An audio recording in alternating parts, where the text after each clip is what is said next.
Good morning, everyone. Chris Profi, Musically Obsessed. I'm going to do my vinyl tag of 2020. I wasn't going to do one. I'm like, I don't know if I have an album for each category, but as I was looking through, I'm like, actually, you know what? I do have an album for each category. So bear with me.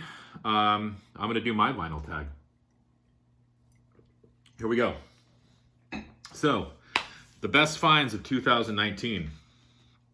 I'm going to have to say an original pressing of Black Flag My War. And this actually has a misprint on it. If you look at side one, the Swinging Man should come after Forever Time. And on the album it actually does, but when they printed out the sleeve, it was a misprint. And it was fixed in later pressing. So I got a first pressing of Black Flag's My War with the misprint. Definitely one of my favorite albums, so that is a best find of 2019 for me. My favorite album of 2019, Baroness, Gold and Gray, and also the Meat Puppets, Dusty Notes. This happens to be a pre-release. It's number 79 of 300. Love the Meat Puppets. This is a great album. I actually think they get better with age, and their vocal harmonies are strong. The instrumentation is very alt country. Love this album. Baroness. This is one of those albums that with repeated listenings, you just hear more and more and more. I actually got this, I believe it was in special release on the orangey gold vinyl. I saw them at a local record store, and they were selling the album, of course, and I picked it up. And I also got to see them live. So definitely Baroness, Gold and Gray was a favorite album of 2019. So if you don't know Baroness, definitely check them out. Now, Novelty album. I'm like, do I have a Novelty album? And then I'm like, yes, I do. I bought this year. Walt Disney's Chilling, Thrilling Sounds of the Haunted House. I bought this because as a kid, I used to have this album, and it scared the crap out of me. So I figured this past Halloween, I need to get it again. So definitely, I consider this a novelty album. Walt Disney's Chilling, Thrilling Sounds of the Haunted House. Now, an homage. This was kind of tough, but I was thinking, there's a band that I have gotten into in the past year. They're called Always August. And this is one of their albums. This came out in 1986. This is an album called Black Pyramid on the SST label. And this is a total homage to the Grateful Dead. So if you are a Grateful Dead fan and you've never heard of Always August, definitely check them out and check out the album Black Pyramid. This is definitely an homage to the Grateful Dead, Always August. Next, B-sides, deep cuts. Well, I'm a huge Monkees fan, and I picked up the Valerie single. Has the original Coal Gem sleeve, but I love the B-side, Tapioca Tundra.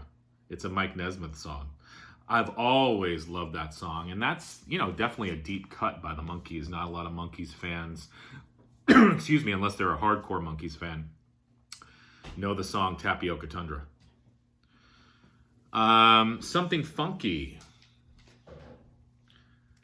Stanley Clarke, Journey to Love. This album came out in 1975. You can't get much more funky than Stanley Clarke. And actually, the first song is called Silly Putty. That's pretty funky. Now, Weird Shelf Buddies. Two albums that kind of come next to each other in alphabetical order that are a strange combination. Well, I got something pretty strange. Sylvia and Tankard. Sylvia is a pop country artist from the early 80s. She had a song called Snapshot, which was a pretty big hit, and a song called Nobody, which is a pretty big hit. I love Sylvia. This is an album called Surprise. And then Tankard is a thrash metal band that came up with Creator. They're a German thrash metal band. So Sylvia, 1980s pop country, next to Tankard, German thrash metal. Pretty strange, weird shelf buddy. Next, I was there. This is a band that I saw, and I picked up their album that night. They're a band called the Line Cutters, and this is an album called Anthill. They opened up for Black Flag when I saw them this past year, and this is produced by Chris Kirkwood of the Meat Puppets. And these kids are young, but they can definitely rock your socks off. This is a punk album, 12 songs, just in your face. 3 kids that just are hearkening back to that early 80s punk sound, and they've stepped it up even further. So the Line Cutters, I saw them open for Black Flag. Wish I had an original pressing of this album, The Dicks, Kill from the Heart. This is actually a pressing on Alternative Tentacles, the label that had the Dead Kennedys. But this originally came out on SST. I'd love to pick up an original pressing of this, but for right now, I'm happy with this pressing. It sounds great on Alternative Tentacles. So the Dicks. Next, a discography that I own all of. Well, I actually do own all of this band. This is a band called Swa. They are on the SST label. I've done videos on them. I've talked about them before. Led by Chuck Dukowski on bass. He used to play for Black Flag. Your Future If You Have One. Seals with Antlers. Sex Doctor. The Arroyo single. Winter. And Volume. And I also have some of their 45s as well. I have Sea and Sky 45. I have another Arroyo 45. So I've got everything Swa released. I also have it all on cassette and CD as well. So yeah, definitely pretty big Swa fan. Now, next question. A unique center label. Well, as I told you before, I'm a huge Monkees fan, but I'm also a huge Michael Nesmith fan. This is his album, The Wichita Train Whistle Sings, and I just love the Pacific Arts logo and center label. So that's definitely unique. Now, Preband. This is a band called Steeler. They are a heavy metal band from the 80s. And this came out on the Shrapnel label. Now, this contains 2 people that went on to bigger and maybe not better things, but I'll just say bigger and better. You have Ron Keel on vocals, and he went on to be, of course, to front the band Keel. And you have Yngwie Malmsteen on guitar, who went on to I would consider a pretty successful solo career. I don't know about Mark Edwards on drums. I don't know if he did anything after this, or Rick Fox on bass, but definitely Ron Keel and Yngwie Malmsteen went on to bigger and better things. And a lot of those fans of Keel and Yngwie Malmsteen might have never heard of Steeler. So definitely check them out. Heavy metal from the early 80s. Now, a musical book. I've showed a video on this, but I just picked this up and I've actually just started reading it. This is by Henry Rollins. This is called Stay Fanatic. This book is all about the records and bands that Henry Rollins loves and concerts that he's seen. He has pictures of albums and reviews of albums, and actually he signed it, which is pretty cool. So if you are into punk memorabilia, if you're into Henry Rollins, if you're just into reading about cool music and getting turned on to different bands, definitely check out Stay Fanatic by Henry Rollins. Just came out this year. Now, An underrated album. I have 2 of them by the same artist. I'm a big Van Morrison fan. I've been listening to a lot of him. He's got 2 albums. Well, he's got a lot of albums, but 2 albums that I picked out that I feel are kind of underrated. A Period of Transition. Looking for, this came out in 77. And Wavelength. This came out in 1978, so I believe that they were back to back.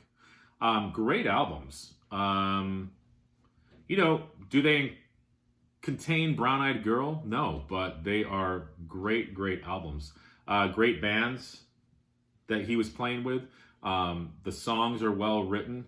He's in good voice. So if you're a Van Morrison fan, check out A Period of Transition from 1977 and Wavelength from 1978. Definitely what I feel underrated. Van Morrison is not underrated, but those 2 albums are. Now, batting average, consistent artist. Well, this artist is a favorite of mine, Joni Mitchell. I do not have all of her albums. I actually have all of her CDs, but I can't really, I mean, there are definitely a lot of consistent artists from the 70s, but Joni Mitchell was definitely a consistent artist over the 70s. And I have Don Juan's Reckless Daughter. I have Hissing of Summer Lawns. And I have a Japanese pressing of Mingus. I'd like to get some of her other stuff on vinyl. Like I said, I've got it all on CD, but yeah, she's a pretty consistent artist. Next. Same album, different cover. Now, I picked the Monkees' Head. Now, this is a gold cover because this is the Monkees' Head alternate versions. These are all alternate versions of the songs from Head. I don't have the original silver cover, but what I do have is this white, it's hard to tell, this is a white CD cover of Head, and this came out on Lightning Records. It was made in England, so that was pretty cool. 2 different covers. Like I said, I would like to get the silver cover of Head, but I thought that these were pretty cool. All right, next. An album that I bought cheap that might be worth a little bit. Well, I wouldn't consider this cheap. I got it for about 20 bucks. This is Dagnasti. This is an album called Minority of One. They're a punk band fronted by Dave Smalley. Dave Smalley used to sing in a band called All. And, but I looked it up on Discogs and it's selling for around 60 bucks. So I thought that was pretty cool. And this album actually is, has an orange disc, which is pretty cool. So Dagnasti, if you're into, punk music, definitely check out Dagnasti. I can't say I'm a huge Dagnasti fan. I might have spun this album once, but pretty cool find. Now, favorite drummer. Have to go with Dave Lombardo from Slayer. This is a 180-gram pressing of South of Heaven, my favorite Slayer album. And Dave Lombardo is definitely my favorite drummer. Now, album turning 20 in 2020. So if I did the math right, it would have come out in 2000, correct? Well, I have AFI, The Art of Drowning. This came out in 2000. AFI is a great band. I've talked about them before. So many influences. They were influenced by Depeche Mode. They were influenced by The Cure. They were influenced by Sam Hain. Plus, they bring in their own sound. This is a release on gray vinyl, bluish gray vinyl. So, Art of Drowning turning 20 in 2020. And the last question on the vinyl tag, a trilogy of albums. Well, I'm going to go with one of my favorite bands, Black Sabbath, and I'm going to concentrate on what I feel is their most creative period of their music. And other people might disagree with me because I think a lot of Sabbath fans like the early stuff, but I prefer, well, Sabotage is my favorite album.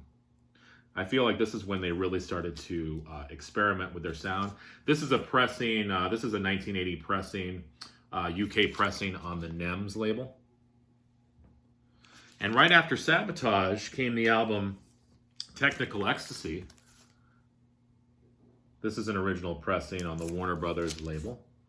Again, they followed that same, they started to be a little bit more creative with their sound, a little bit more proggy, bringing in some keyboards. Very cool album. And then the last album in the trilogy, Never Say Die. Again, still following that format that they started in Sabotage. Actually, we could probably say they started in Sabbath, Bloody Sabbath, but I actually don't have that album. I got to pick it up. Never Say Die, again, another strong Black Sabbath release. This was the last one with Ozzy. Check out this song Air Dance on this album, and you'll know what I'm talking about. So that's my vinyl tag of 2020. I'd love to know what you guys think of the choices. And I'm going to continue to watch some of the other vinyl tags that are out there. Have a good day.